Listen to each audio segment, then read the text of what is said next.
Mata upu e tolu se fulu tolu. O le malaia o e faitangata o le atua mo latou fili.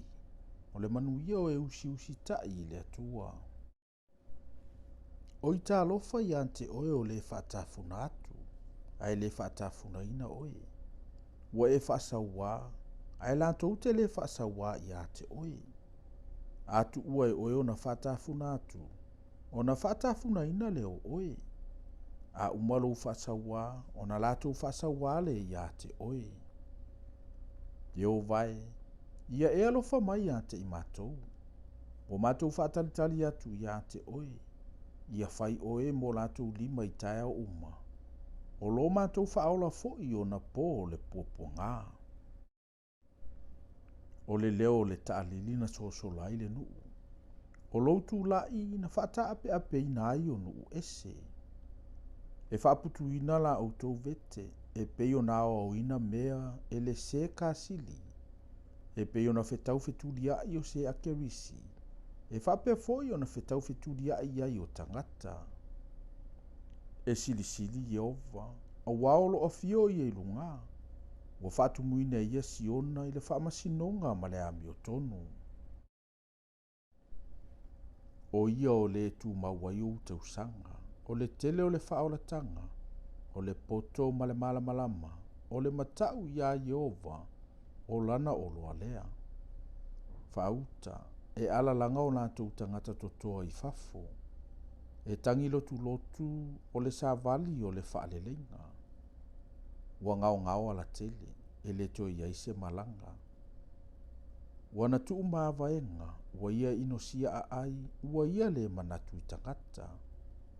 O lo whaanonoa le lau ele, ua mamae, ua whaamaina le panona, ua mamae, ua avea manuu lafulafu a sarona, ua maalili lau la au o vasana ma karamelu.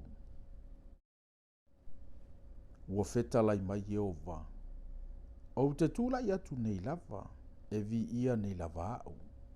E whaasilisili ina nei au. E toto o tau o mutia mangu. Tau te whananau mai o tāngutungutu o saito. O lo o tau manava o le afi lava lea ainai o tau.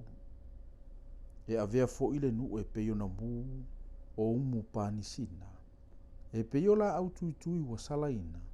E susunu ina i lātou ile afi. O tau o e mamao. I o tau whalongolongo mai le mea ua au whaia. O tau fo i o e lata mai. I o tau i loa lo umana. O e anga salai siona ua fefefe i lātou. O e whaale matau ua maua i lātou i le matau. O ai e so tātou na te mawhaia o na nofo i le afi mu tele. O ai e so tātou na te mawhaia o na nofo i le afi e whaavavau. O le ua savali le ami o tonu, matau tala i upu tonu. O le ua ino i le oloa e maua i le whaasawa. Walia ina e iao na lima ina ne itango i se taui. Wa pupune e iao na talinga ina ne i whaalongo atu i pūlenga o fasinga. Wa moe fo na mata ina ne i vaai atu i le leanga. E maulava o ia i le mea maualunga. O olo papa olo na malu lea. E fua ina ia te ia na me ai, e tu maupe ia te ia le vai. E mai moau mata i le tupu ilo na mata ngofie, la tau te va ai inu umamao.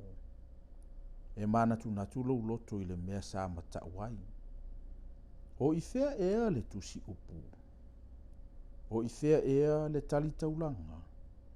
O i fea ea le faitau olo. E te leto e va aia le nu fe ai.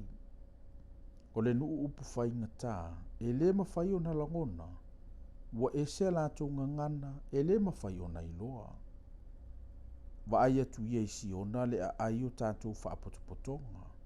E iloa lava e o mata o Jerusalema le me nofo fi le muai. Le fale ie, e le te talaina, e le to e lia ina lava so na whao, e le motusia lava so na maia e tasi. A wai ante i tātou i lea meo Yehova le silisili. e fai o ia ma vai tafe ma manga vai lau te tele. E le alu ia i se vaa e fai foe. E le u iane ia i fo i se vaa tele. A wao Yehova, o lo tātou wha amasino ia.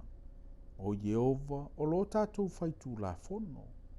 O Yehova, o lo tātou tupu. O ia lava e whaola ia te i tātou. Ua malua o maia. Lātou te le mawhai o na whaamawina, o le tū la whanā. Lātou te le mawhai o na whaila. O na tufa i nai leo le oloa o le vete tele. E vete lava e tangata pipili. E le whai mai fo i se tasi ua mauain. O te mai.